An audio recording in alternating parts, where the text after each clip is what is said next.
There's no store nearby, no bag of fertilizer, no chemical input of any kind. And yet, this man just pulled the most fertile soil on Earth out of a pile of kitchen scraps in 14 days. Look at that garden. Look at that soil. Now look at when it started. That's it. That's all it was. What you're watching is not magic. It's not a chemical shortcut. It's a method that existed long before fertilizer companies did. A method so effective, so cheap, and so simple that when it started spreading in American farming communities in the mid-1900s, entire lobbying groups worked to have it removed from agricultural curriculum. No cost, no machinery, no waiting months, just biology, heat, and knowledge they decided you didn't need to have. This isn't fringe science. This isn't a Reddit thread or a backyard experiment. In 1950, a team of researchers at UC Berkeley, one of the most respected agricultural universities on the planet, developed what they called hot composting. They proved on paper with data that organic material could be fully transformed into premium soil amendment in as little as 14 to 18 days. Meanwhile, on the other side of the world, Korean farmers had been doing something almost identical for centuries.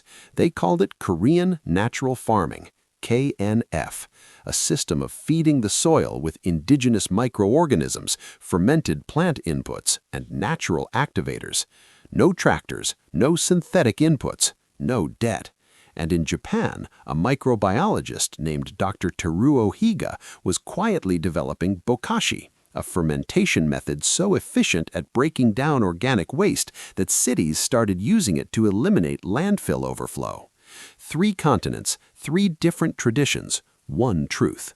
The soil doesn't need a corporation to thrive. So if this works so well, why don't you know about it? Here's the uncomfortable answer. By 1960, the synthetic fertilizer industry was worth hundreds of millions of dollars. By 1980, billions. And the entire model, the entire business depends on one thing: you not knowing how to feed your own soil.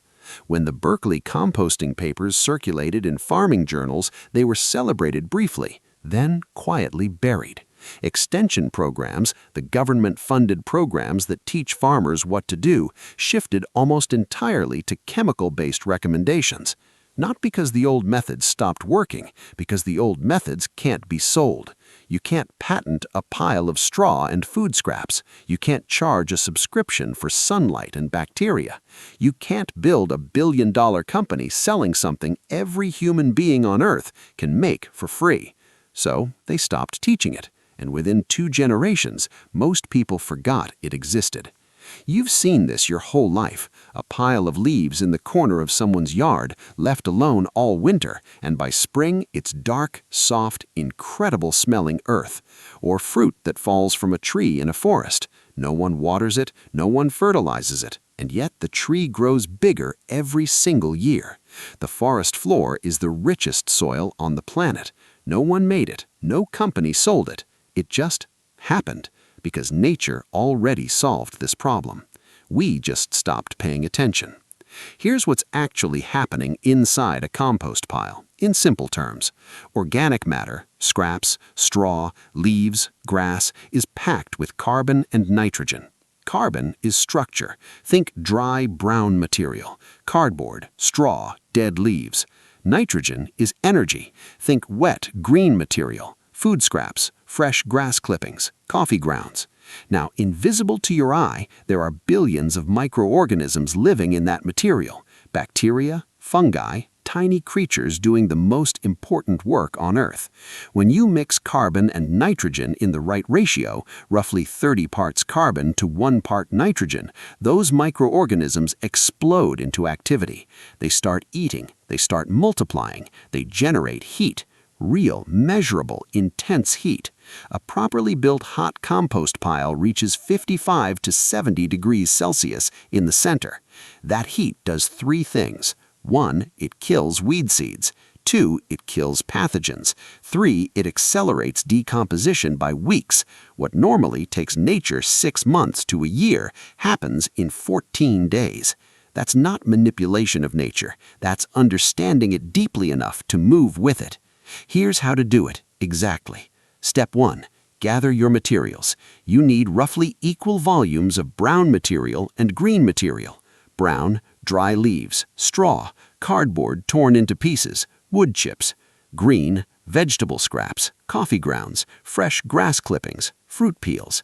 You're not buying anything, you're collecting what already exists around you. Step 2. Build the pile correctly.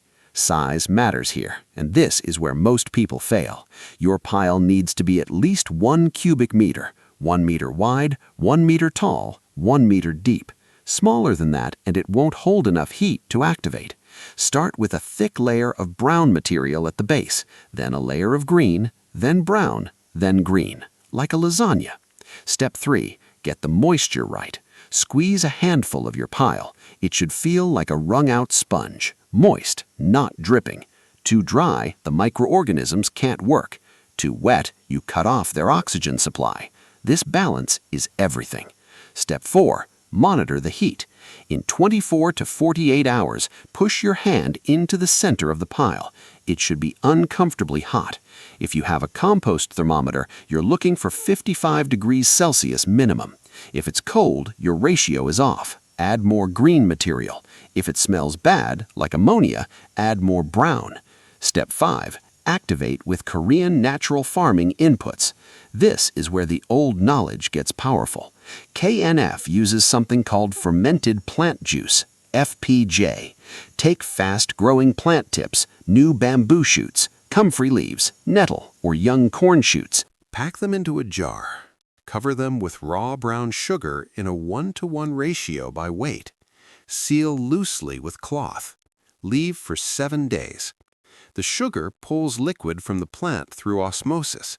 That liquid is absolutely packed with growth hormones and beneficial microbes. Dilute 1 tablespoon per liter of water. Spray it on your compost pile every 2 to 3 days. Watch what happens. Step 6. Add Bokashi if you have kitchen waste. Take your kitchen scraps, meat, dairy, cooked food, anything, and layer them in a sealed bucket with Bokashi bran. Bokashi bran is grain inoculated with effective microorganisms. You can buy it cheaply or make your own. The fermentation process pickles the waste rather than rotting it. No smell, no flies, total breakdown. After 2 weeks, bury it directly in your garden bed. Within another 2 weeks, it's gone, fully absorbed into the soil. Zero waste, zero cost. Step 7. Harvest your compost. At day 14, dig into the center of your pile. If it's done, it smells like forest earth, dark, crumbly, almost sweet. That is black gold. Work it into your beds and watch your plants respond within days. Here's what most people get wrong. Mistake 1. Building the pile too small. People build a pile the size of a shoebox and wonder why nothing happens. Biology needs mass. Give it mass. Mistake 2. Too much of one thing. An all-grass pile turns into a slimy, smelly mat. An all-leaf pile just sits there, dry and unchanged. Balance is not optional, it's the mechanism. Mistake 3. Ignoring moisture. People let the pile dry out. No moisture means no microbial activity. Water it like you'd water a garden. Check it every 2 days. Mistake 4. Expecting it to work without the heat. If your pile isn't heating up, it isn't working. Don't wait. Diagnose immediately. Adjust your inputs. Mistake 5. Adding the wrong things.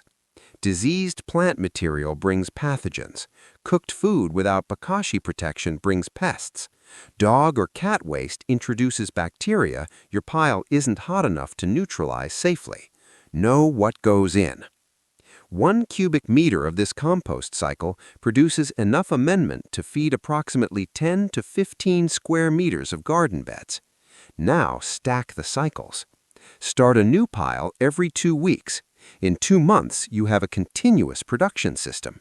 Free, premium, living soil on rotation. Scale it further? This is exactly what farms across Cuba did in the 1990s during the economic crisis when chemical fertilizers disappeared overnight. With no other option, Cuban farmers rediscovered composting systems and traditional inputs.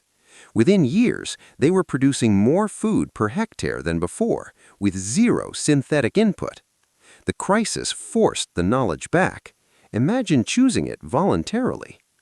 Is this safe? Done correctly, yes, completely. The heat inside a hot compost pile is sufficient to kill harmful pathogens and bacteria. Won't it smell? A well-balanced pile smells like earth, not rot. Bad smell is a symptom of imbalance. Fix the ratio, fix the moisture, the smell goes away. I live in a small space. Bokashi requires nothing more than a sealed bucket under your kitchen sink. You can do this in an apartment. You can do this anywhere. The method scales down just as beautifully as it scales up. Here's what makes this feel almost impossible to believe. The ancient Chinese were documenting composting practices over 2,000 years ago. Roman agricultural writers like Columella described layering organic material with detailed precision. Indigenous communities across the Americas built soil deliberately, not by accident, over centuries. The terra preta soils of the Amazon, soils so rich they still outperform surrounding land thousands of years later, were human-made. No factory, no chemical, just an intimate knowledge of how carbon, biology, and time work together. We didn't discover this knowledge, we abandoned it. And the question worth sitting with is why? There's something quietly radical about making your own soil, because the moment you understand that a handful of scraps left in the right conditions becomes the most fertile material on Earth, you stop seeing waste the same way. You stop seeing your kitchen peels as garbage. You stop seeing dry leaves as something to bag and haul away. You start seeing systems. And once you see systems, real, natural, biological systems, you start to notice how many things in the modern world are designed to make you ignore them. Not out of malice necessarily, but because systems you understand are systems you don't need to buy from. Self-sufficiency isn't a political statement, it's just what happens when knowledge comes home. If this changed how you see the pile of leaves in your backyard, if it made you look at your kitchen scraps differently, you don't need to share this video, you don't need to do anything. Just go outside, grab some brown material, grab some green, stack them together, and let 2,000 years of forgotten knowledge do the rest.